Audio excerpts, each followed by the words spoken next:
Your Honor, the defense calls Latoshia Daniels.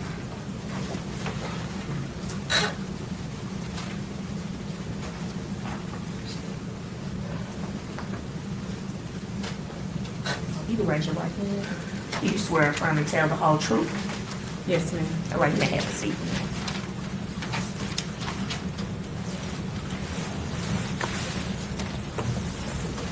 Can you please state and spell your name? Latoshia, Latoshia, Daniels, Daniels. Before we get into all of the allegations here, have you ever testified in a situation like this before? No, Is this a comfortable situation? not at all. Please let me know if you need it. I want to talk to you about, first, your childhood. Your childhood, okay? Okay. Can you tell me about your parents? My parents, my father was retired military and a minister, and my mom, she was my mother. Was your biological father the man that you called dad? No, I was raised by my stepfather, and so I called him father, and my biological father I called Papa. Now, the dad that you lived with, right? What did he do for a living? Once he retired from the military, he was, from my knowledge, he worked at Combs, and he retired from there. And then he began to work for the Salvation Army, where he ran the community community center where the youth would go. And so once he retired from there, he was just home, sitting on the porch and buying land and doing gardens. At any point, did he become an ordained minister? He did. I was in elementary, but I do recall him becoming an ordained minister. What would you consider his reputation to have been within your community? He was highly respected in our community. Everyone knew of my father and respected him well. And did they know that you were your father's daughter? Oh yes, to the point to where, like, if anybody seen my sisters and I, they would say, "That's Mr. Briggs' daughter." It's like they knew that who we were. Did that mean something in that community to be his daughter? Most definitely, and we carried ourselves accordingly. Now, how were things at home outside of public? Things at home wasn't as what they seemed in public. My father did physically abuse my mother, and I was the one who would at nights wake up and beg him to stop.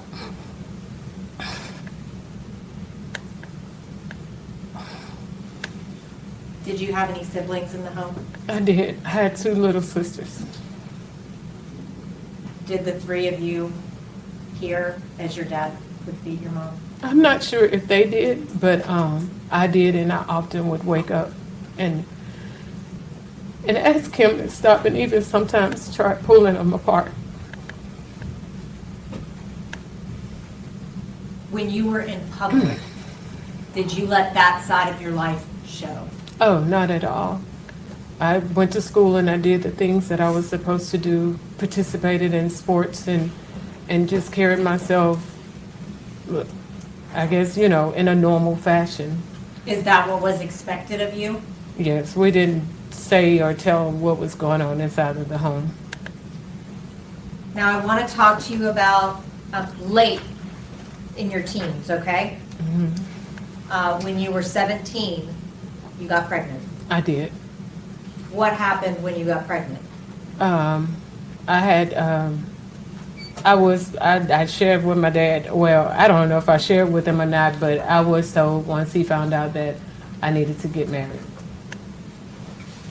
Did you get married? I did, And was that to Rodney? yes. How would you describe your relationship with Rodney? In the beginning, it was good. We both had graduated from high school, and so we was building a life together. We moved from our hometown to Little Rock, Arkansas, and purchased a home, and we were doing well. Rodney decided to go to police academy, and during that time I helped him. I made sure he studied. I did everything that I could to ensure that he made it through police academy and was successful. Once he, probably months after joining the force, things began to shift. He would ask me to do certain things that I was like out of the norm, but I was in college, and so he would then say, well, you're probably going to want somebody from college, and I didn't understand that because like I loved Rodney. I wanted our family. But even though we didn't argue, we grew distant, and I never understood why until I found out that he was having an affair. Did you actually catch him in the act? Not in the beginning, but during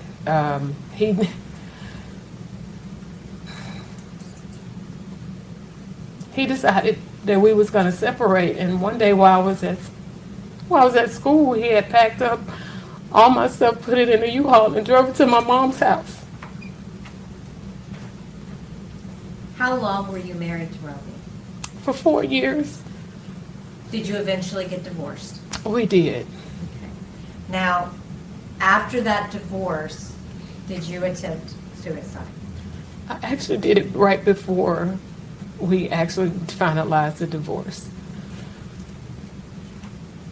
Did you commit suicide because of the divorce? I'm sorry, attempt to commit suicide because of the divorce.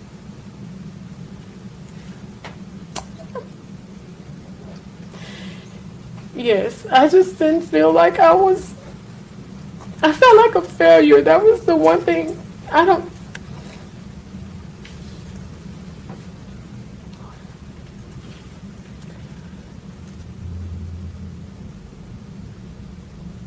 I felt like a failure. I didn't think that I was enough. And so I didn't feel I had anything to offer.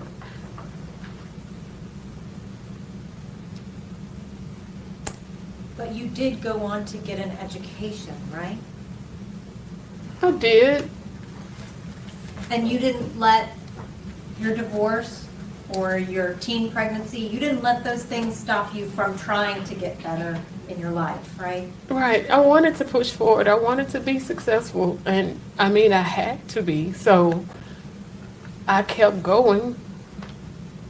And you eventually became a licensed clinical social worker. I did. Now, I want to talk to you about your second marriage, okay? Mm-hmm.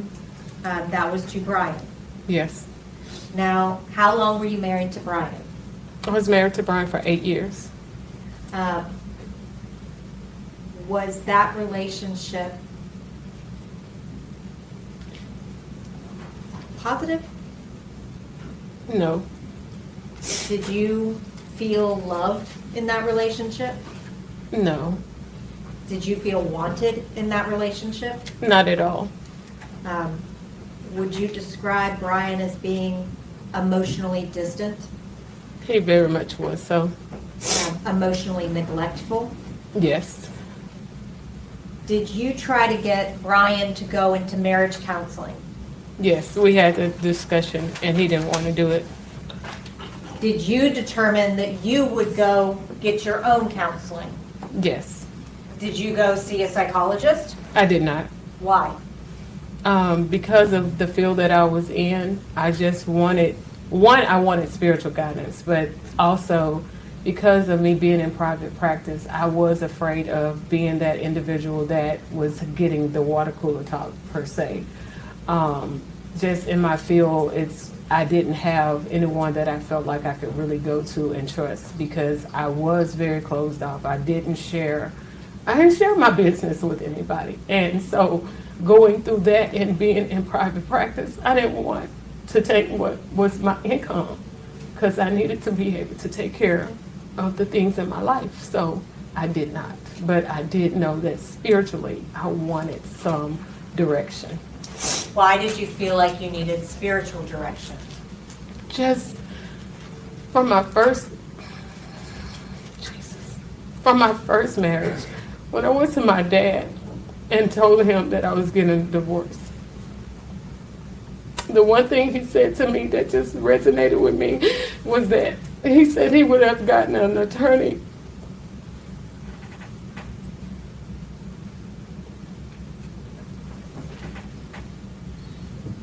I'm taking away my children, but it was all just like, I just felt like it was kind of like a punishment from God. And so I just didn't want to be in another failed marriage. I just didn't.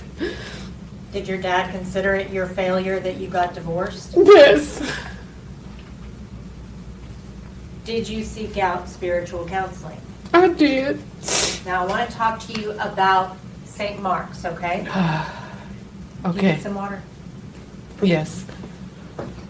May I approach your? Yes. Thank you.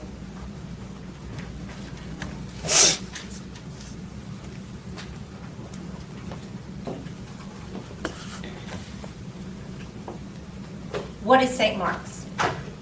It's the church that I attended in Little Rock, Arkansas. Is it a big church or a small church? It's a big church.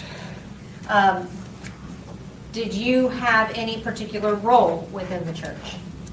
Yes. I participated in evangelism, but eventually became a life group leader. How were you selected to become a life group leader? One Sunday, was talking to, just in shaking hands with some of the pastors, Pastor Perry, Brodus Perry, he had asked me, he was like, you thinking about being a life group member?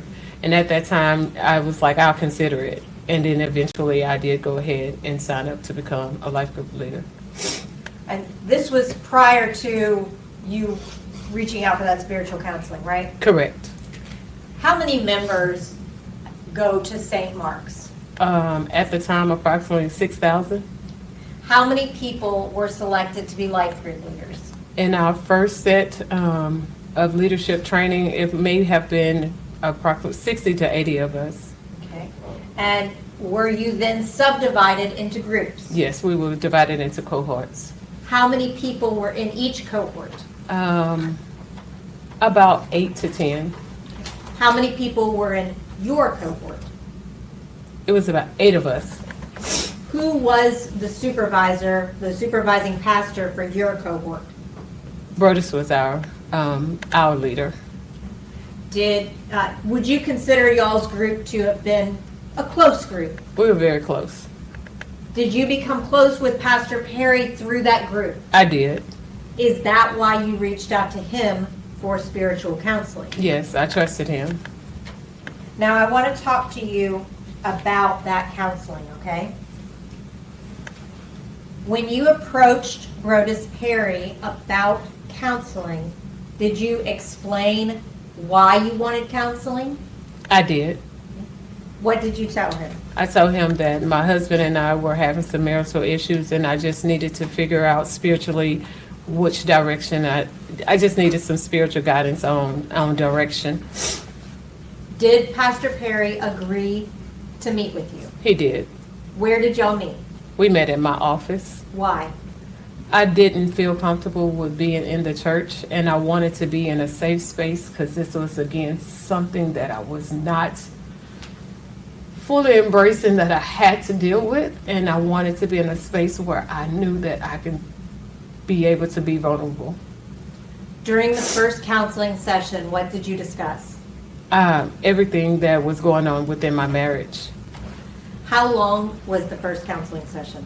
It was about 2 hours. Were you emotional during that process? Yes, Were you open? I was. Did you tell him very personal, private things? I did. How long, well, at the end of that session, did you determine at that time that you were going to ask for a second session? Yes. How long until you had a second session? It was approximately 2 to 3 weeks before the next one. Did it feel good to get all of that off of your chest? Yes, Did you reach out to Brodus Perry for a second counseling session? I did. Did he say that he would come do a second counseling session? He did. When you had your second counseling session, did you ask him about any odd behavior from the first session? I did. What was that? In the first session, from the moment he walked through the door, he had his hands in his coat pocket, his jacket pocket, and he sat there the entire time during the session with his hands in his pocket. So I found that to be a little strange, but I didn't say anything in the first session. So I asked him during the section session, because he came in and he didn't have his hands in his pocket, and I was like, "What was that with you having your hands in your pockets?" And at that time, he told me it was because he was trying to maintain his professionalism. Was that the first time that you had any indication that he might be interested in you? That was the first time. Did you proceed to start with the second counseling session? We did. What happened after you started the counseling session? As I was talking and sharing, Brodus reached over and grabbed, I had a 2-arm chair, and he pulled me toward him and began to passionately kiss me. And from there, in that session, we did have sex for the first time. Were you proud of that encounter? In hindsight, no, but at that time, he was giving me everything that I had been missing for a long time. Did you know that he was married? I did. Did you know his wife? At that time, I had seen her at church, but didn't know of her. You got to know her better later? Yes. How did you feel about the fact that Brodus was married? At that time, honestly, I did not think about it. I knew that we both were married, and I was engaged in what he was giving me. Had you had any attention like that in a long time? No, I hadn't. Had In you years. had any emotional attention? Not in years. Physical attention? Not like that, no. After your counseling sessions, did you end up getting divorced? That was in February, and I did end up getting divorced in December of that year. That's when it was finalized? Yes. And did Pastor Perry encourage you to get divorced?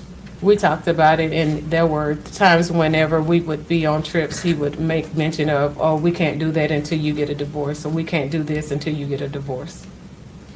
Now, I want to talk to you about your relationship with Brodus Perry, okay? Okay. After y'all had sex, Mhm. did Brodus give you any particular instructions? Yes. He immediately told me to download a app for us to be able to communicate. That app was called Confide. Tell the jury what the Confide app did. The Confide app, it's whenever you would send a message, and when you read that message, it would disappear. You couldn't screenshot it or anything like that. It would immediately disappear once you took your finger off the screen. Did Brodus teach you how to use that app? As we continued the app, it was probably maybe a week or two later, he found out that if you had, like, other people had your phone number in your phone and they had that app, then they could see you on it. So he had me to change my name on it and also change the way that I attached it to my account. So I went from having my phone number to coming up with a email address. So I made a new email address to be able to attach it that nobody else had. And he taught you what all you needed to do for that app to do that, Correct. so that it could not be traceable back to you. Correct. And he did that all very quickly. Yes.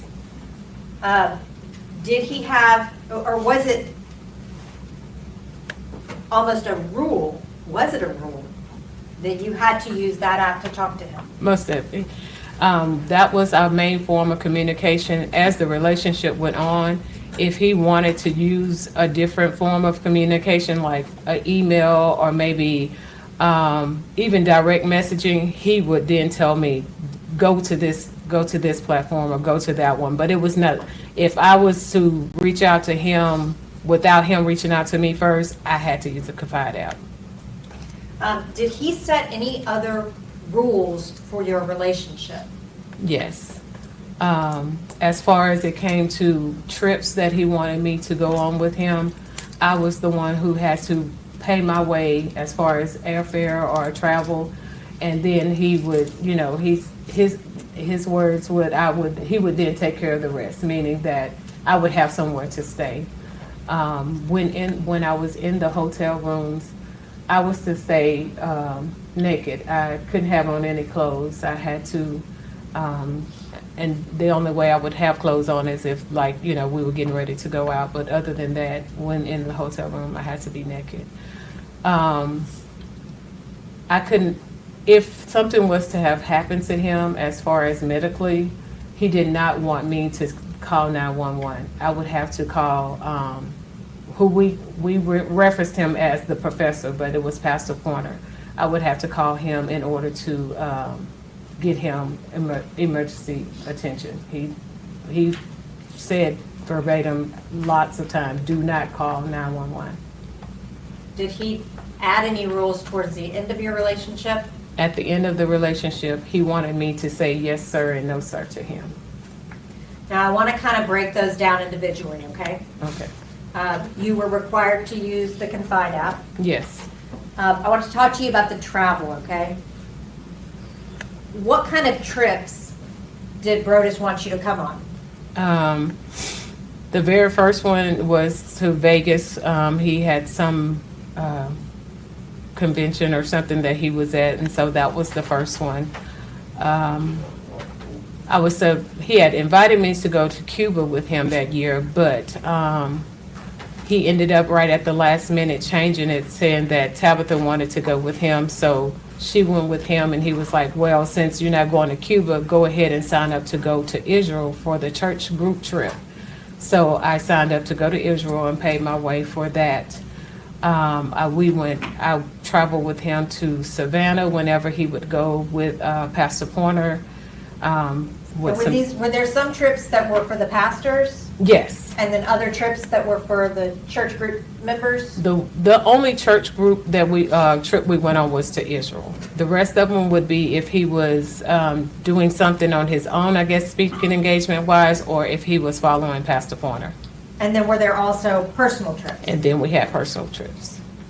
If Brodus told you that he wanted you to go on that trip, was it expected that you would be on that trip?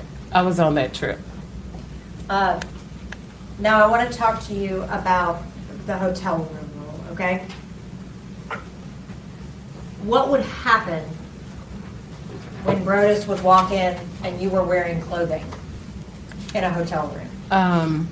Once I did it and just, I don't know if I was cold or what, but when he was like, why do you still have on clothes?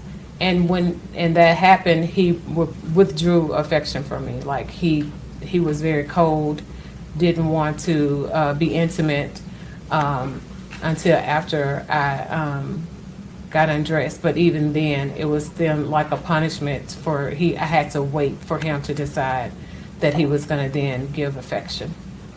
Now I want to talk to you about Pastor Pointer, okay? Okay. You called him the professor. Yes. What was his position within St. Mark's? He was the lead pastor of St. Mark. Did he know about your relationship with Brodus? Yes, we hung out together a lot. Do you know, is that why Pastor Pointer was supposed to be his medical emergency contact? Correct. Now I want to talk to you about the beginning of your relationship with Brodus, okay? Mm-hmm. How would you describe y'all's relationship at the beginning? At the beginning, it was, I'm gonna have to say, amazing. I felt beautiful. He showed me so much attention. We did all kind of things together. It was, even we gelled intellectually. It was a great relationship. Everything that you didn't have before? Everything I didn't have before, even to the fact I show up at my office and he had me a dozen of roses sent to me. It was just like everything that I wanted, everything that I even shared with him that I didn't have, he was giving it to me. Did you also give him things? I did. What kind of things did Brodus like? As the relationship progressed, he got into cigars, and that was a big thing for him, to the point to where he had someone to draw him up a logo, and then I selected the name, so he became the Smoking Savant. And so the more expensive the cigar, the better for him. Then it went from cigars to bourbon, and he had to have the best of the bourbons. Did you buy him the best of the bourbons? Yes, I did. Did you buy him the best of cigars? I did. Did you buy him other things? He wanted this Toomey briefcase for work. I think it was like $400. I got him that. He was working out, and so he needed more workout clothes, and so I purchased him like $400 worth of gear in Nike gear.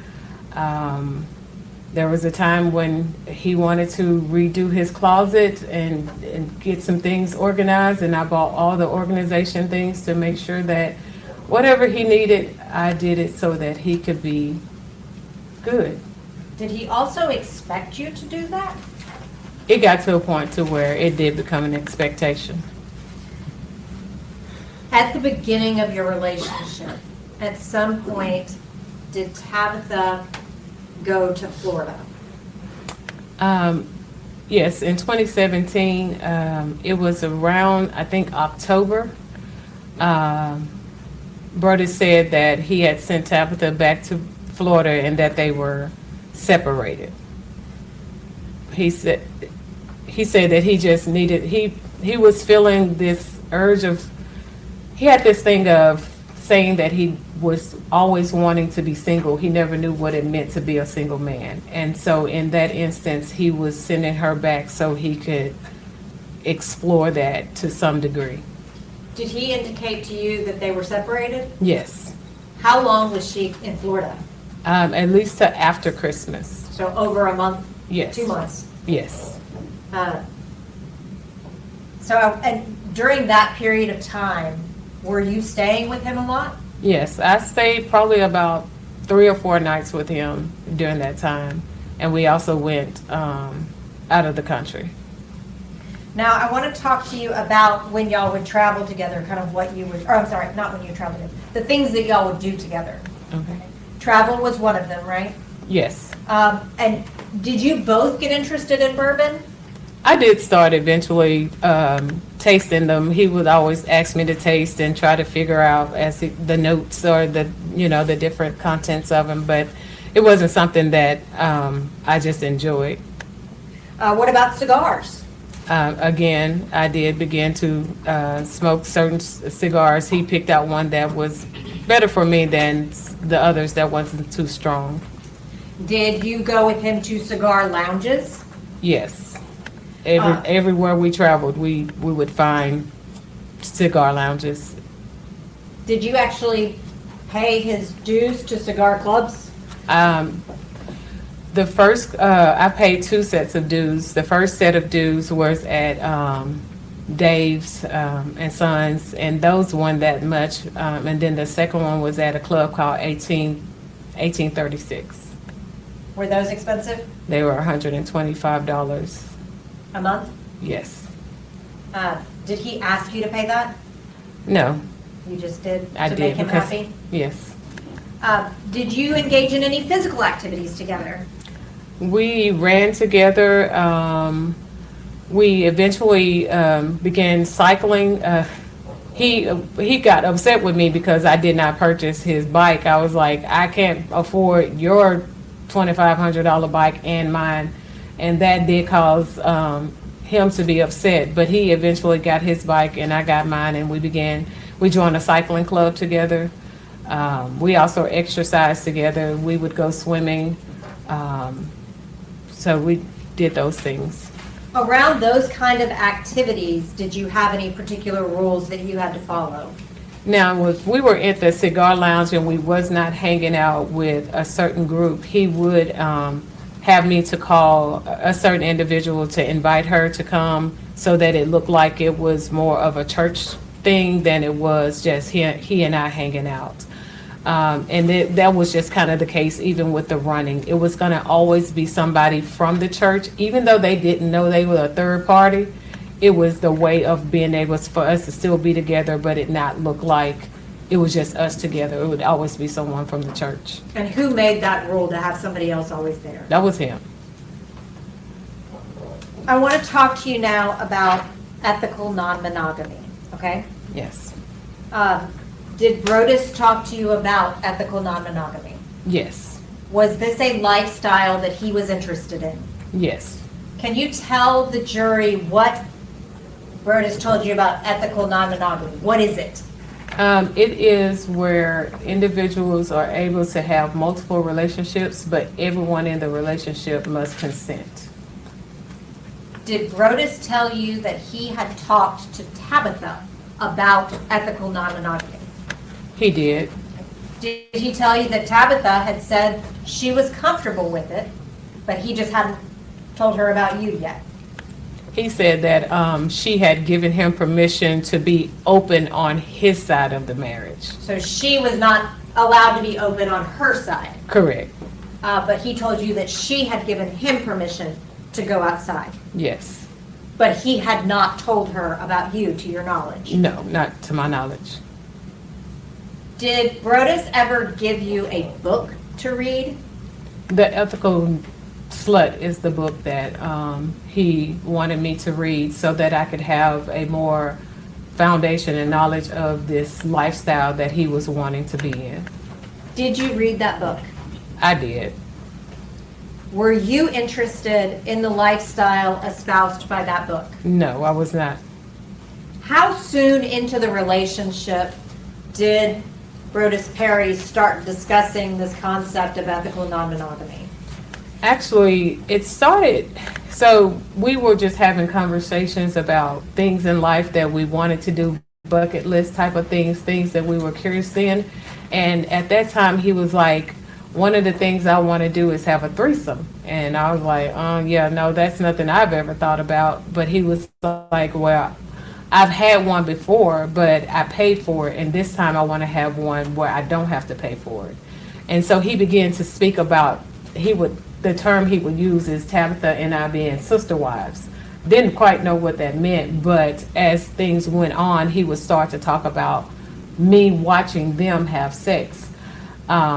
And he was like, but I think she'll be on board with it, just give it time. But so this would be the dialogue. And that dialogue just continued on to where it went from watchers to now wanting to have the threesomes. And then that's when the ethical slut was introduced. And so it was just like a progression of this lifestyle that he wanted. So kind of breaking that down, how far into the relationship did he start discuss wanting a watcher with you?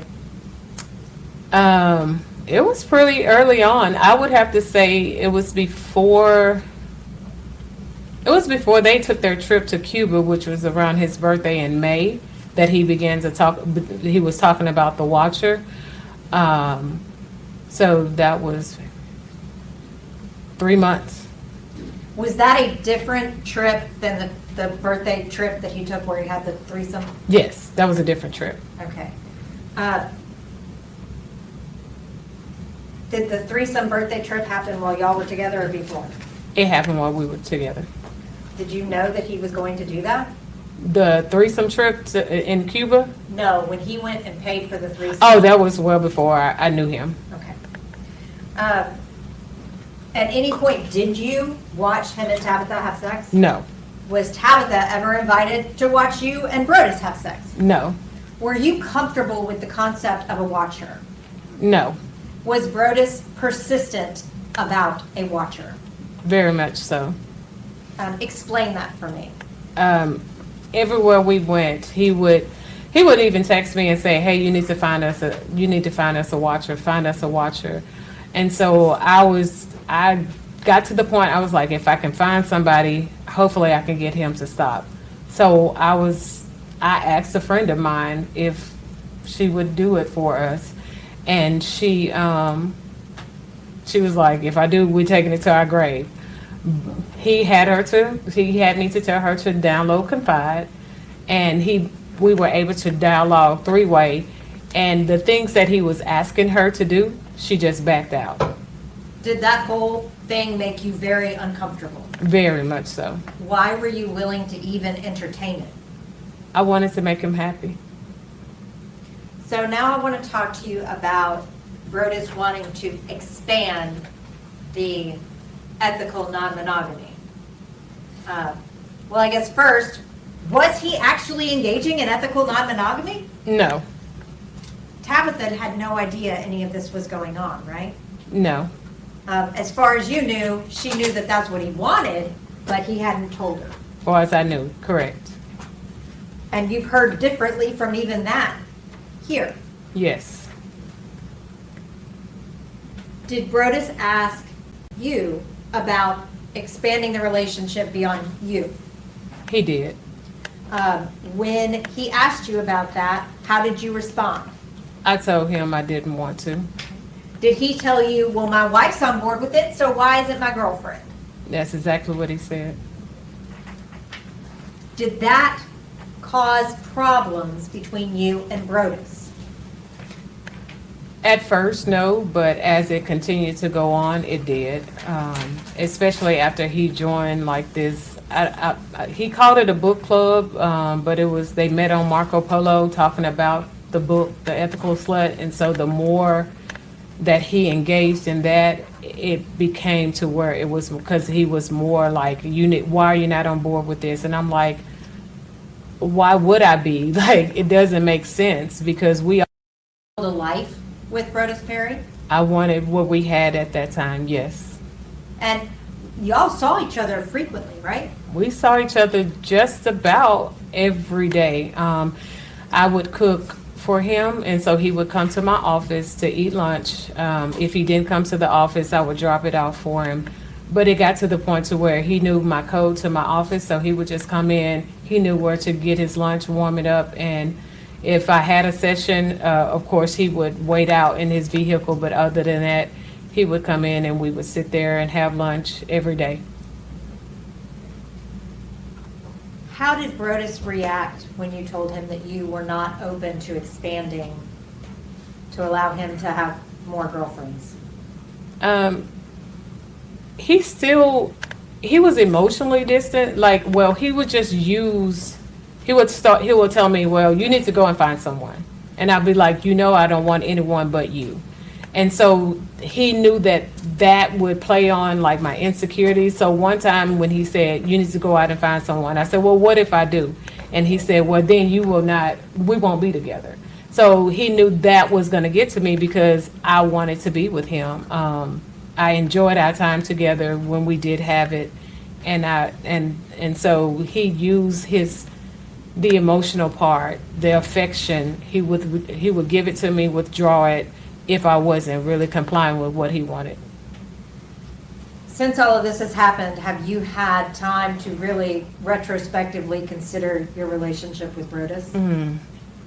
Yes. I want to talk to you, we'll get back to that. I want to talk to you about that Marco Polo group, okay? Okay. Brodus was in an ethical non-monogamy group with 2 other women, right? Yes. Were you a part of that group? I was not. Were you ever allowed to be involved with that group? I wasn't. But you knew about it. Yes. Would he have let you contribute?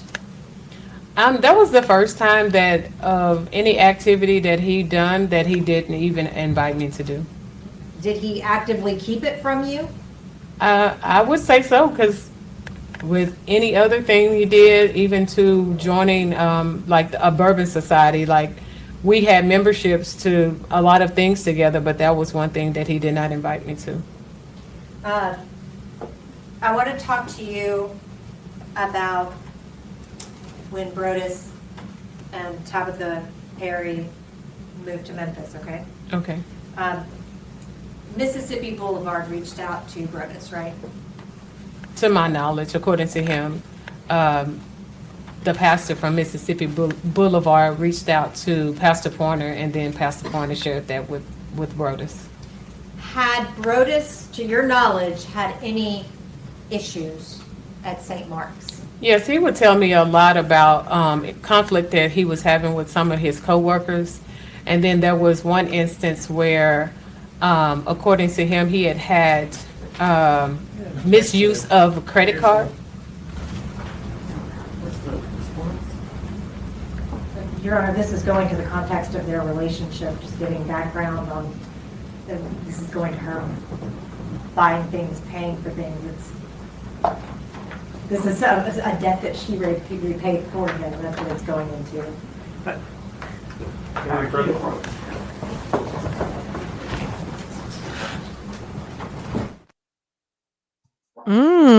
A little misuse of a credit card, huh, Pastor?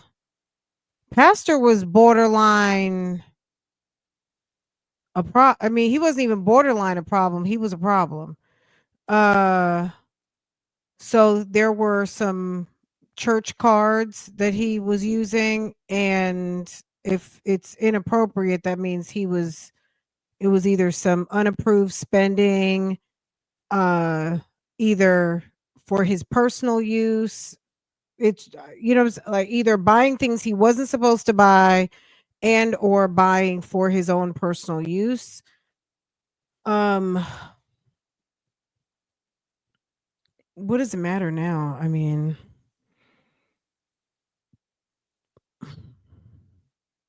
you guys tell me, I don't hear anything that is still justifying pow pow and pew pew. Killing, even though Pastor was a straight up freak, I'm still not hearing anything that's okay to shoot the wife. I'm going to rephrase my question a little bit, okay? At some point, did a situation arise where you had to pay back money to the church for Brodus? Yes. How much was that? The debt was $2,500, but I ended up getting him $2,300, and he got very upset with me about it. Why did he get upset with you about it? Because he wanted me to do the full price. And that was not your debt, right? No. So, did Brodus talk to you when this other church reached out to him? He did. Did he discuss with you whether or not he should accept it? Yes. What did you tell him? I told him I thought it was a great opportunity for him. Why? Because of the things that was being shared to me, that some things he was dealing with within the employment at St. Mark. I thought that would be a great thing for him. So he sent me his resume, told me to change it to performance-based, and I did that, and he went to the interview. Is Mississippi Boulevard a prestigious church? To my knowledge. And you're not from here, right? No, You've never lived in Memphis? I have not. Did he eventually, to your knowledge, accept that position at Mississippi Boulevard? Yes. Did the church have a going away party for Brodus and Tabitha Perry? I planned a going away party. Actually, he had two. He had one at the Cigar Lounge and then one for the church. Who planned the party at the Cigar Lounge? I did. Who planned the party at the church? I did. Who paid for the majority of the gifts? I did. And then he gave me a backstory on how to be able to elicit money from the other members of the church so that he could have a certain amount of money for when he left. What do you mean? Like it was, hey, reach out to the life groups and tell them, I'm going away and we're going to do monetary gifts. So that's what I did. Did he get monetary gifts from that? He did. Before Brodus left, did he give you his new address in Memphis? Yes. Now, I want to talk to you about after they moved, okay? Okay. Did your relationship with Brodus Perry continue after he moved to Memphis? Yes. Would Brodus come back to Little Rock? He would. Do you know why he would come, back? Yes, the main reason why he would come back is because of his orthodontics appointments. And then also, he was building up a business, and a consulting business, and he was beginning to he had one client that he was coming back to begin to do some consulting with. What would happen when he came in town between the two of y'all? We would meet up at the hotel and hang out. I want to, and was that, he would come in town and he would contact you? Yes. And y'all would get together? Yes. Now, I want to talk to you.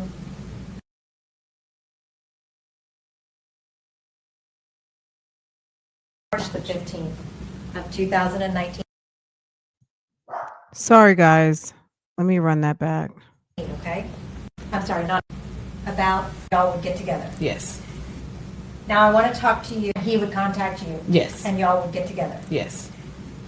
Now, I want to talk to you about April the 15th of, I'm sorry, not April the 15th, March the 15th of 2019, okay? Okay. Did Brodus come in town that day? He did. Did he text you? He did. Did you meet him at the hotel? I did. Do you recall what hotel? I think it may have been Spring Hill. What happened after you went to the hotel? The first time I went to the hotel, it was, just a drop off. He had asked me to bring him, to go buy him something to eat and to stop by and get him some bourbon. After I brought that to him, we made an agreement to meet up later on. I had called him and as it was getting later and say, hey, what time are we going to meet up? And he was just like, I don't know, I'll let you know. But he never called. So I was at home and I was like, I'm just gonna break up with him. Like I'm not gonna do this treatment. Like no. I went to the lounge. I still had some gifts to give him, and he was coming out, and I said, unlock your car, and I started putting the gifts in. Well, once he got closer to me, he just hugged me and gave me the key to the room and was like, go to the room. So I was like, okay, and I did. And once he hugged you, was it all better? It was. Is that kind of how it went with Brodus? Yes. So tell me about what happened after that. That was one of the times that I still had my clothes on. So of course, when he got in there, he's like, why you still got clothes on? And I was like, oh, I'm sorry. I'm sorry. I got undressed. I did tell him, I said, I was coming to break up with you because of the way you're treating me. And he laughed it off and was like, well, why didn't you? And I was like, because I really do love you. He came over to the bed, started tickling me. We laughed it off. And then as we began to engage in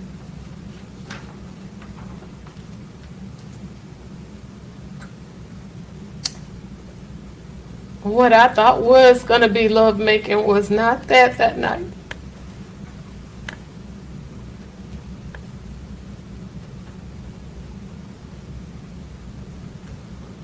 Can you tell me what happened?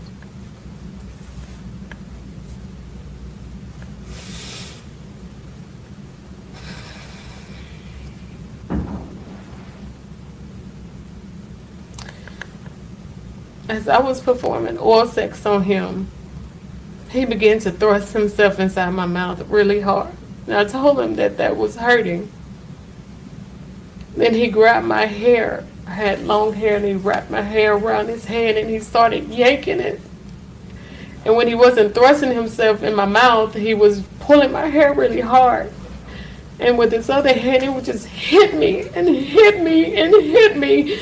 And I was like, it's hurting. And he was like, you better not bite me. You better not bite me. And then after that, we had sex, and it was just rough, and it was hard, and it was just not what I was used to. And then once we finished, something he never ever does was he rolled over and just gave me the cold shoulder, and I was like, "You're not gonna hold me?" And he was like, "No," and just went to sleep. How did that make you feel? I felt so used.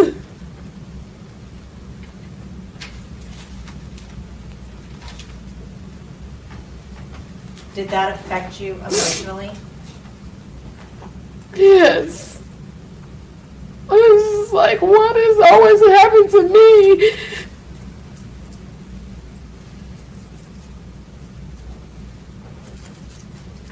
Did you decide anything when you were in that emotional state? Well, that particular night, I just was, that morning, we stayed the night together, and that morning he got up and he left. He was getting dressed, and I was like, where are you going? Like, we always shower together. And he was like, and I was like, where are you going with still smelling like me? And he was like, none of your business. I was like, since when did you not tell me your schedule? And he left. Well, he was getting ready to leave. So I got up and I got dressed. And as I got dressed, I grabbed the key card for the room off the thing. And he laughed it off, and I left. And later on, I texted and said, hey, are we meeting up again? And he was like, I'll let you know. Of course, the day went on. I had rearranged everything, thinking that he was going to end up we would see each other earlier that day, but I didn't. And so that night, when I still didn't hear from him, I decided to head to the room. And as I was going, he was there. But in my wanting to head to the room, I had made the decision that I was going to kill myself in front of him, because I just wanted him to feel the pain that he was causing me.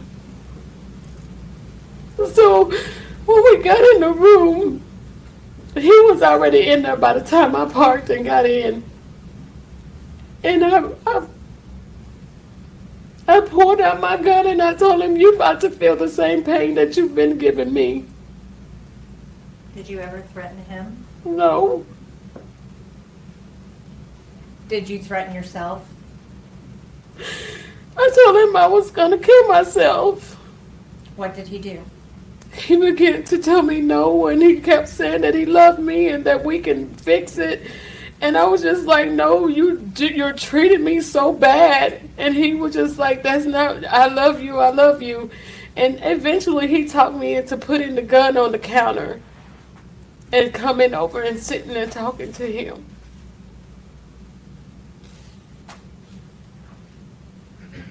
Did that restore a reason for you to live in that moment?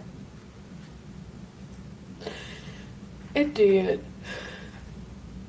Was this the first time that you had gotten to the point of hopelessness, that you felt like you needed to kill yourself? Not in a relationship, no.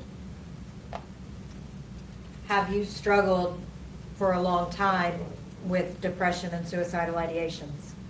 Yes. After Rhoda's convinced you to put down the gun, did he take the gun away from you? No. Did he take the gun from the counter? It wasn't until I got ready to leave when I went back to try to get it, and then he pushed me out of the way and he got it. He didn't want you to be able to leave with the gun? No. And was he worried what you would do with it? Yes, but he made me promise to meet him the next morning at the lounge. Do you know where he put the gun? At that time, I did not. But he kept it from you, right? Yes. And you later found out that he had placed it in a locker at the cigar lounge? Yes.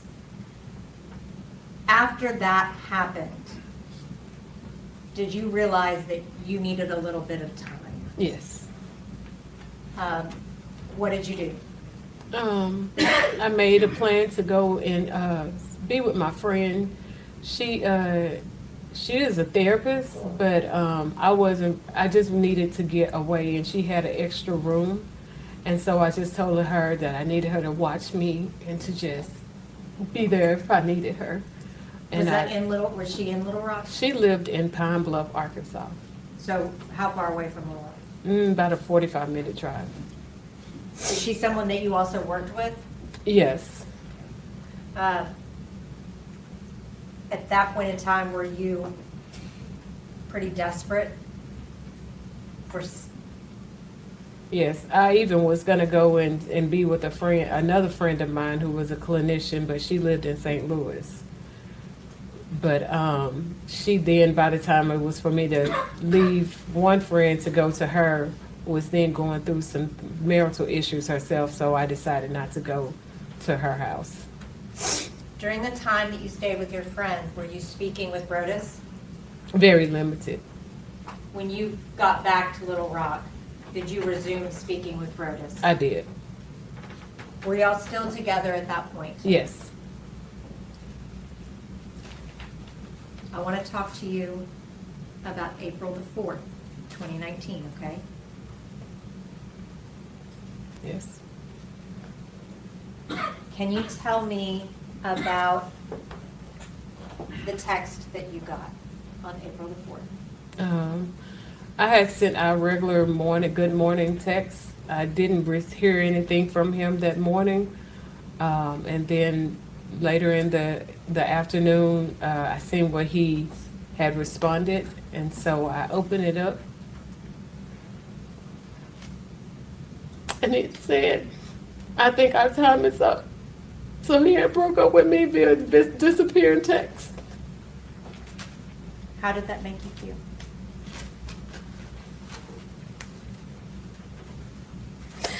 I felt so used and worthless, and I just felt like trash. Like, who does that to somebody who they say that they love?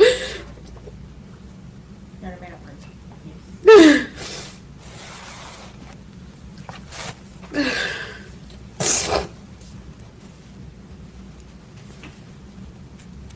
How did you react after you read that?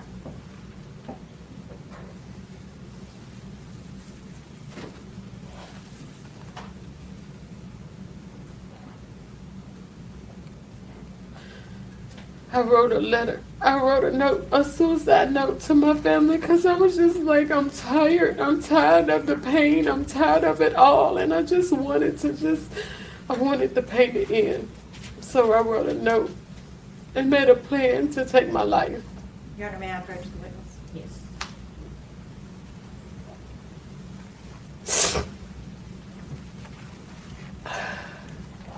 Latasha, do you recognize that?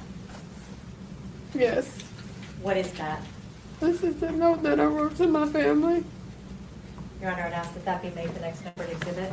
Any objection?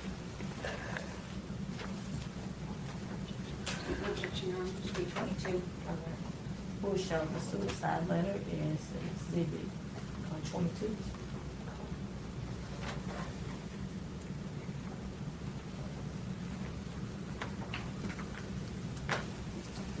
Latasha, can you tell me the date and time of that letter? April 4th, 2019 at 3:14 p.m. Can you read that letter to the jury?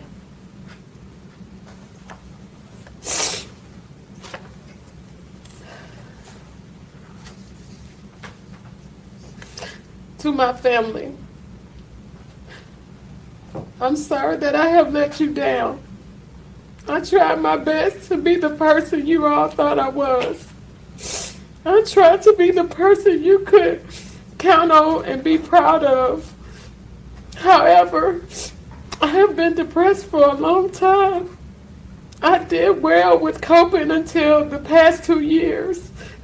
My world changed February 24th, 2017. And the shit just keeps getting worse. I know what I have been through may be nothing to some, And you don't understand why I couldn't bounce back. I have fought hard for so long to keep things together.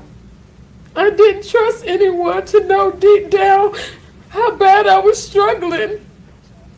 Only a handful few people knew, but they couldn't help me.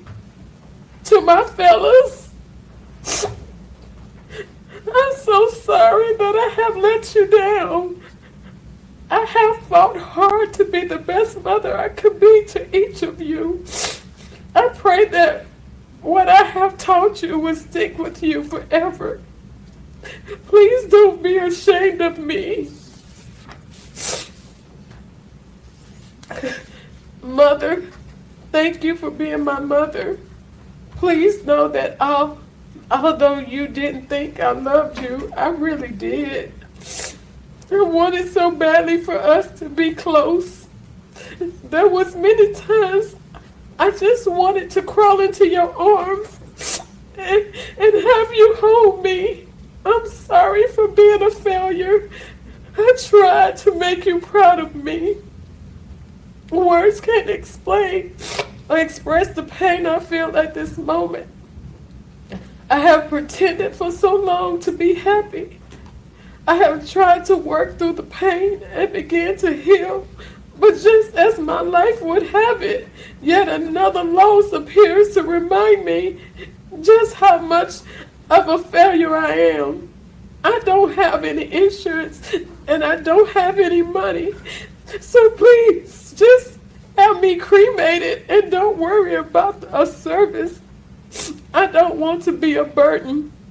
I'm sorry for letting all you down. I love you as all so much, and I wish I could live myself as much as I wish I could love myself as much as I love you all. Please take care of my fellas and always remind them of my love for them. I'm not being selfish. I just don't know how. I don't know. Okay, I don't know. This got out of hand, but it says, "I'm sorry for letting all of you down, and I love you all so much. I wish I could love myself as much as I love you all. Please take care of my fellas and always remind them of my love for them. I'm not being selfish. I just don't know how to continue bearing the pain I have felt for over 25 years of my life. With each loss, hurt, disappointment, etc. I've experienced through the years, it only added to my current state of mind. I thought I could continue to push through and be strong, the strong Tasha everyone know, but I can't. I'm weak, and I have been for over the past year and a half. I thought I would bounce back. I prayed consistently, but I guess God no longer hears my prayers since I wasn't doing His will. I'm not perfect. I've messed up so many times in my life. The thing I wanted to be the most successful in, I messed up not once but twice. Well, really 3 times. I will leave that for you all to find in my journals.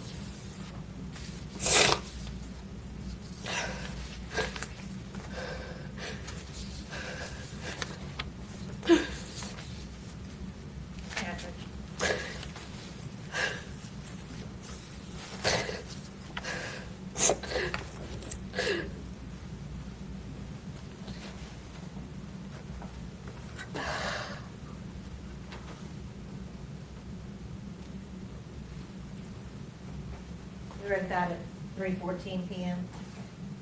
Yes. Where did you leave that? I left it in my phone because I knew my little sister would find it because she helped me with my appointments. And that's the phone she used for making my appointments. Did you leave it for her to find? Yes. What did you do after you wrote that note? I drove to Sherwood to go purchase a gun Why did you go purchase a gun? because I didn't have my other one. What was the purpose of the gun? I wanted to end my life, and I felt like that was going to be the best way to do it. When you went to that store, were you buying a gun to kill yourself, or were you buying a gun to kill someone else? I was buying a gun to kill myself. I had a whole plan. What was your plan? I didn't want to do it at my house because my son lived with me. So I decided, as I was just thinking about all the pain, to go to this park in Jacksonville, Arkansas. How far away from Little Rock was that park? Jacksonville might be about a 20-minute drive from my home. And the reason why I chose that was because that's where Brodus was. He wasn't from Jacksonville, Arkansas, but the Jacksonville part of it was attached to him. And the name of the park was Johnson Park, which was attached to my second ex-husband. And then Ray Road, my daddy's middle name was Ray, so I just associated with all the pain from the men in my life, and so that's where I was gonna go. How did you go there? I was gonna drive in my car. It's from my home. It would have been straight down 440. Is that an interstate? Yes. What happened while you were driving to Johnson Park? As I was driving, I saw the Memphis exit, and so then I was like, "Go talk to him, Tasha. Just go let him see you. Go see why." And that's what I did. I just drove so I can see him face to face and hope that I can get something from him besides the fact that he broke up with me with a disappearing text. And as I was driving, he did text me, and as he was telling me that he still loved me. So I was trying to just figure out what was going on. What did you do after you saw the Memphis exit? I took it and I drove to Memphis. Where did you go? I went down to where I knew he would possibly be, which was a lounge. I guess it's in the downtown Memphis area called The Pocket. At the time, I think it was a fairly new lounge that he, when he got employment at Mississippi Boulevard, one of the members there had told him about. Did you go to the Pocket because Brodus told you he goes to the Pocket on Thursdays? Yes. Do you remember what time you arrived? I don't. I just know it was dark, and I know that I circled around for approximately 30 minutes trying to find a parking spot because I didn't know that you couldn't like park on the street. That everything down there was paid. Yeah. Just to back up for a second, when you went to the gun store to buy the gun to kill yourself, what did you take with you? Just my license and my debit card. Where was your purse? I guess I had left it at home.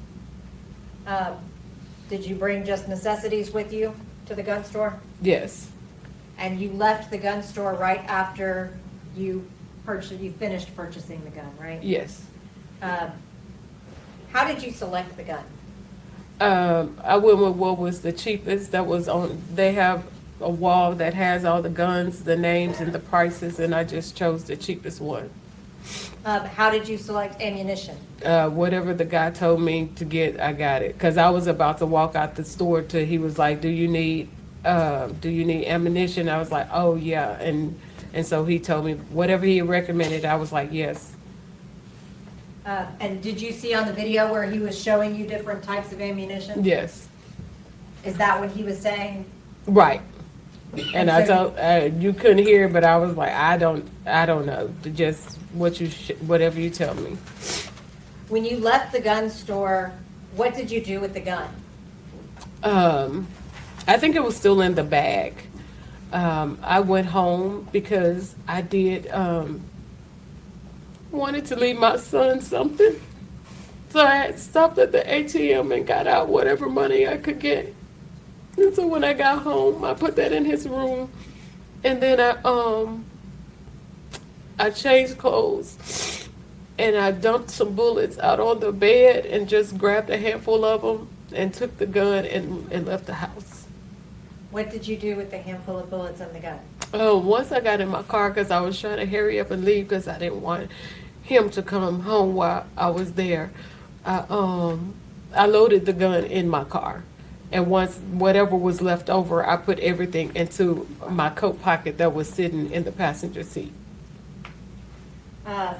Now, when you parked downtown, where did you go?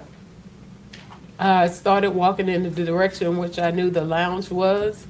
And once I got on the street, I started walking up the street and I actually saw Brodus coming out of the lounge and I walked past him. Were there any rules in your relationship regarding how to behave when you saw him in public? Yes, I was not to approach him because I never knew who he may have in his company. So I was not to approach him, but if he acknowledged me, then I could have, talk to him. Did you come within his sight? Yes, Did he acknowledge you? yes. You actually walked right. I walked past him, and so he said, "So you're just gonna walk past me and not say anything?" At that point in time, did y'all engage in a conversation? Yes. After you talked with Brodus, what'd y'all figure out? Well, we decided that because his thing was I still wasn't wanting to be on board with him and this non-monogamy and have been able to see other women. So we came to I told him, well, we still haven't told Tab. You've always said something about telling Tab, so we haven't told Tabitha. And he said, okay, we'll tell Tabitha. He told me to go to the apartment and just talk to her about tennis until he got there, and that once he was there, we would tell her. He had to go to his boss house to drop off something. And so he gave me a backstory as to what to tell her if she asked me while I was in town, and we left. But before leaving, we came to the resolve that once we told Tabitha about the relationship, we had a trip that was planned to go. We was going to Kentucky. If she said yes, then that would be a new start, a fresh start. But if she said no, then that would be the trip that we would end. Did Brodus indicate to you that he was going to tell Tabitha while y'all were at the apartment Yes. about your relationship? Yes. And what would have happened, or would you have been allowed to tell Tabitha without his okay? I didn't know. What, would you have been able to continue a relationship with Brodus if you had done that? No. So I want to talk to you then about when you left downtown, okay? Mm-hmm. Where did you go? I put in the address that he had given me, and so that address did say Collierville. I didn't know how far away it was or anything. I just placed it in the GPS. Do you remember what time you arrived at the apartment? I know it was late. I just remember when we were there and we were talking, I remember the news coming on. Probably around 9 o'clock? Yes. So you left Little Rock, Arkansas at approximately 5 o'clock, right? And drove to downtown Memphis, right? Yes. That takes about 2.5 hours? Yes. How long would you say that you were talking with Brodus? We talked for a while because I remember the valet pulling the car up a ways and getting out, and just because he was sitting in there waiting on him and we never did, so he just pulled it up and we continued to talk. So then you left downtown, it was dark, Yes. drove to Collierville. Yes. What did you do when you arrived at the apartment? I circled around because I couldn't, it was dark and I really couldn't see like numbers or anything. So I circled around, and then I guess eventually I found the building number and I parked and found my way to their apartment according to the address. If I may just have one moment, Your Honor.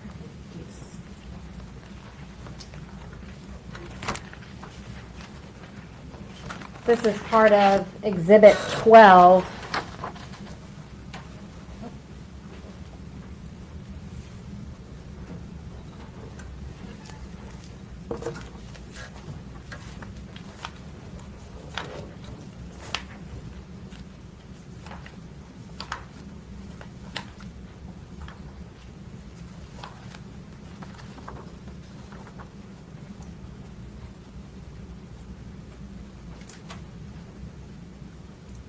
Latasha, is that your car? Yes.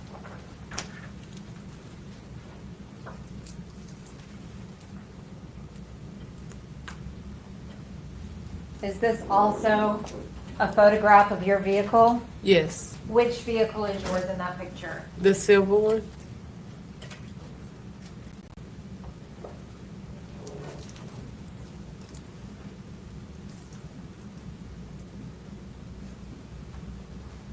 This one? Yes. While you were sitting in your car, did you call Brodus? I did.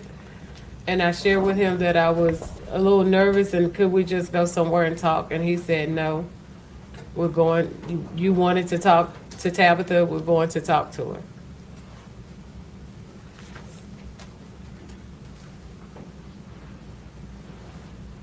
Did he answer every time you called him? I didn't call him a lot, but I did that night. Before you walked inside, was there a time that you called him and he didn't answer? No, Okay, not that you recall. not that I recall. After you had talked to him and he said, no, we're gonna do this, what did you do? I went to the apartment and knocked on the door. Were you wearing your coat? Yes. When did you put on your coat? When I got out of the car to go to find him at the lounge. Is that when you were walking around downtown at night by yourself? Yes. Did you ever take your coat off after leaving downtown? No. When you left downtown, how would you describe your feelings? I was a little hopeful. I was like, okay, maybe, we can get some resolve. We can get back to normal. And so that's what I was focused on.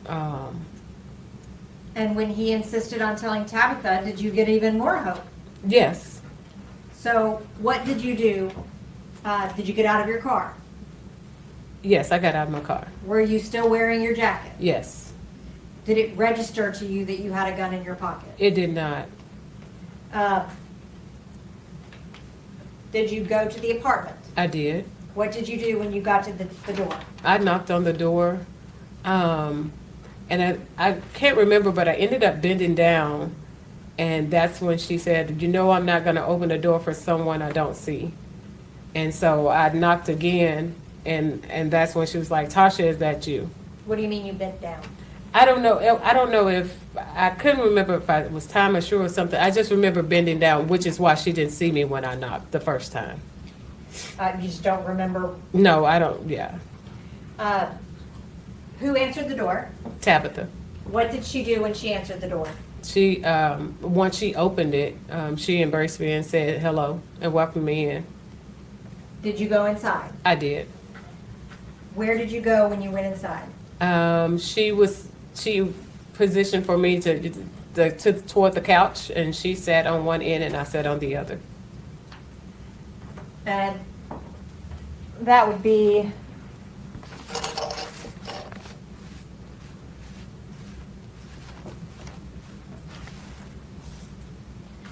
Your Honor, if I may put, this is part of the cumulative exhibit. Is this the couch that you're referring to? Yes. And you were seated on this side, Oh, us? and Tabitha was seated on this side? Yes. Did you talk to Tabitha? Yes, we talked. We talked about tennis, but right before we kind of got into the tennis talk, she had made a phone call to Brodus. And what did she say to him? She told him, she asked how long it was going to be before he got there. And then she told him she had a surprise for him. When Tabitha let you into the apartment, did she close the door behind you? Yes. You and Tabitha were sitting alone in the apartment with a closed door, right? Yes. Would anybody outside of the apartment have been able to see in through that door? No. How long did you sit talking with Tabitha? Again, I know the news ended up coming on, so maybe 15 minutes or so. At any point, did you pull your gun out and threaten Tabitha? No. At any point, did you verbally threaten Tabitha? No. At any point, were you trying to hurt Tabitha? Not at all. Were you happy to be there about to have this conversation with Tabitha? Yes. Was Brodus there yet? No. Now, I want to talk to you about when Brodus Perry arrived, okay? Okay. When he walked in the door, could you see him? Yes. Can you describe his demeanor when he saw you? When he came in, he didn't look surprised or anything, which is what I thought he would do since he knew I was going to be there. But he was just like, I think Tab was like surprised, and he was like, "This not a surprise. I thought you had some keto cookies for me." And from there, he was like, "What are you doing here?" And then I went with the story again that I was in town for a conference, and we just kind of started engaging in small talk. He came and sat beside me, and then after about a minute or so, was like, "Would you like a pour?" What is a pour? A pour is some bourbon. Did you accept the pour of bourbon? I did. Where was Brodus seated? He was approximately a foot or two from me. I'm putting back up from the cumulative exhibit. That blue chair. This blue chair right Yes. here? And you were seated here? Yes. And Tabitha was still seated here? Yes. After you accepted the pour of bourbon from him, did he make any comments about you drinking? He came back and sat down, and as we were talking, he would make references to me drinking and would say, "Well, I think you're going to have to stay the night." So I'm thinking, okay, well, this is about to get into this conversation. But he never would give me eye contact. But he would continue to make, it's like, we have to clean out the bed in there because it has a lot of clothes on it. And, but I'm still looking at him to get, like, to see where are you going with this. But he never did lead into the conversation. He actually started asking me questions like, "So where are you staying in Memphis?" And I'm like, that wasn't part of what you told me you was gonna say. So I don't know Memphis. He knows I didn't know Memphis. And so I didn't know what to say. I finally said an Airbnb.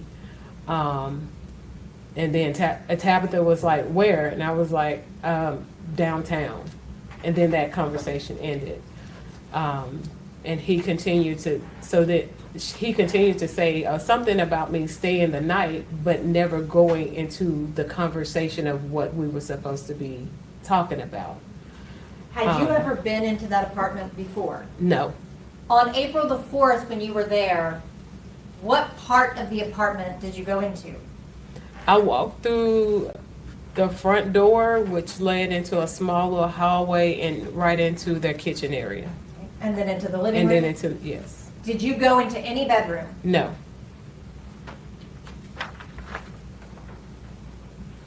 Your Honor, this is part of the cumulative exhibit 13. Did you ever go into the guest bedroom? I did not. What is all over the bed in the guest bedroom? Clothes? Had you seen that? No. But those are the clothes Brodus was talking about? Yes. When he was talking about clearing off the bed and you sleeping over, did you think that was his jumping off point to talk to Tabitha? I thought so. How were you feeling at that point? Very nervous. Were you also excited?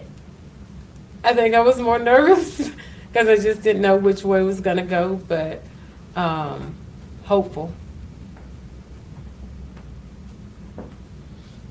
At some point, you lost hope. Yes. And you said you were going to leave. Yes. Why did you decide to leave? I saw that it wasn't going anywhere. Like I said, he was not giving me eye contact. So I knew, or I felt like he had changed his mind. And I just didn't want to keep sitting there feeling, at that point, stupid. What happened after you said you were going to leave? Tabitha got up, he got up, and so she began to tell me about watching for the police, because I had been drinking. Had you drank a lot? No, not at all. But she still was just letting me know. And she began to walk toward the door. And I asked him, would he walk me out? He said no. And I said, why not, sir? That's Southern hospitality for you to walk a woman outside when it's dark. Because I wanted to just get him to see like what happened. Why didn't you follow through? But he refused to walk me out. So Tabitha opened the door and was walking out. I was still trying to get him to walk me out. And as I reached into my pockets to get my keys, I remember being outside the door, and then the next thing I was standing in their kitchen. Do you deny that you shot Brodus Perry? I do not. Do you deny that you shot Tabitha? I don't, but I know it wasn't intentional. Did you mean to shoot Tabitha? No, I wasn't trying to hurt anybody. When you went to that apartment that day, did you intend to use your gun on either Brodus or Tabitha? No. When you went there, what was your purpose in going there? Thinking that I was going to get some kind of ending to the relationship. And what do you mean? Like, okay, of course, after I got to, talking to him at the lounge, we had a plan. It was either going to be a start or an ending, but it was something that I could see, like I knew it wasn't just a disappearing text, but still, I love you, So I went to the apartment, I guess, for lack of a better word, to get some resolve. Did you have hope, given that Tabitha was open to the open marriage? I was nervous about that because, like I said, he had told me she had these rules about not nobody that you know and things like that. So I'm like, she knows me. So I don't know what that was gonna be like. I didn't even think about anything beyond that. As far as Tabitha goes, this is a person that you became friendly with, right? Correct. How did you balance that with having an affair with her husband? It was very hard. She, like, we started off, she had approached me to invite me to lunch. It came out of nowhere, and I didn't know, like, what was really going on, because by this time, Brodus had been talking about us being sister wives, and so when she asked me, I was a little confused, because I'm like, okay, has he talked to her about it? But she never said anything about our relationship. Even when we began to play tennis, it was her who initiated it. So it was uncomfortable for me, but we were friendly. And it was hard, but I still did it because I wasn't going to tell her because I love Brodus. When Brodus told you that he wouldn't walk you outside, He said, Tab will do it. How did that make you feel? Rejected, unworthy, stupid. I was so stupid. And it hurt so bad. Were you angry or were you hurt? I was hurt. Were you thinking clearly when you pulled the trigger? No, Were you reacting to that situation? yes, Was that a traumatic situation for you too, in retrospect? oh yes. I hate what happened. I'm so very sorry. I never wanted to hurt anybody. I've spent most of my life helping. I never would intentionally try to hurt anybody. Did you ever plan to kill Brodus Perry? Never. When you drove to Memphis, were you driving to Memphis to kill Brodus Perry? No. Why did you drive to Memphis? I drove because I just wanted to see him. Why? I wanted him to explain why he did that. Did you hope he would say, we can be together? Yes, Did he give you that hope when you went to the apartment? he did. Did he yank that hope away? He did. Did As you, he often did. did you break in that moment? I shattered. Did you ever intend to hurt Tabitha? No, Did you even realize that you had shot her? no. That's all I have. Cross-examination.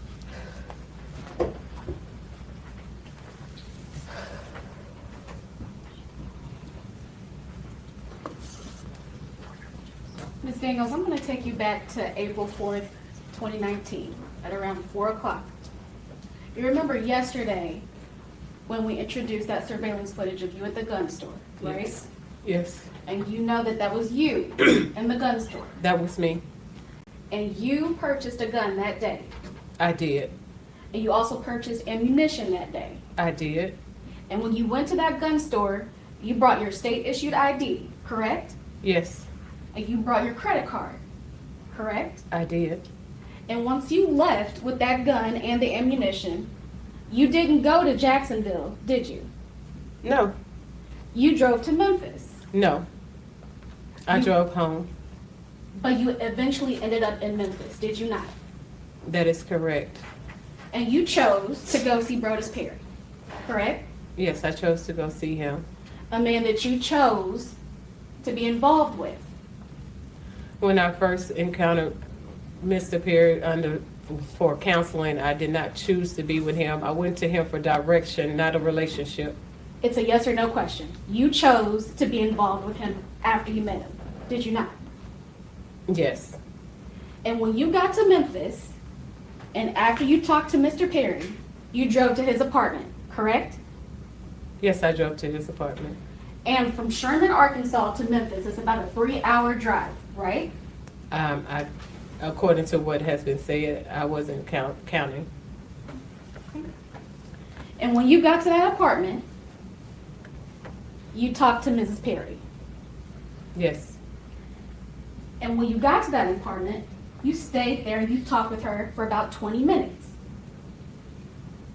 Correct? yes, we talked for about 20 minutes. And then once Mr. Perry got there, you talked to him. Yes, And while they were gracious enough to walk you out of their apartment after an unexpected visit, you got your gun out, didn't you? it wasn't unexpected for him. But for Miss Perry it was. It was. And after you exited, you decided to take your gun out, correct? No, And after you exited, you shot Mrs. Perry, did you not? my Yes or no? actions resulted in them being shot, yes. And then you shot Mr. Perry, did you not? It wasn't a conscious decision, but yes. But you didn't do it because you lost control, You did it because you thought he deserved it. No. I love Brodus. I would have never intentionally hurt him. No, ma'am. You did it because he broke your heart. No, ma'am. No further questions, Your Honor. Were you in a good state of mind that day? I was not. I was All not. day? I was not my healthy self. No. When you came to Memphis, did you come to Memphis out of anger or out of love? I came out of love. Did Brodus expect you to be there when he walked in? Yes. Did that visit go the way that you expected it? It did not. Did it end the way you expected it to? It most definitely did not. Did you go there to hurt anyone? No, I did not. Who did you plan to hurt I that wanted day? to hurt myself. I wanted to end my own life that day. That's it, and that's all. That's all I have, Your Honor. No recross, Your Honor. You may stay.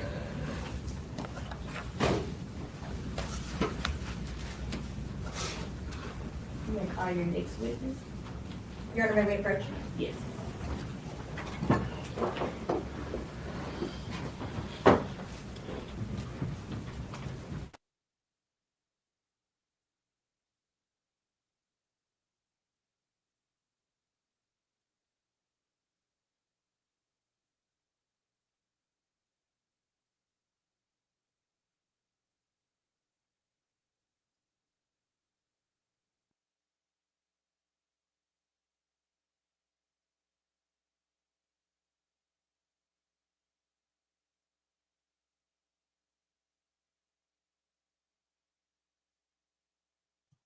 Yeah, she didn't understand the assignment.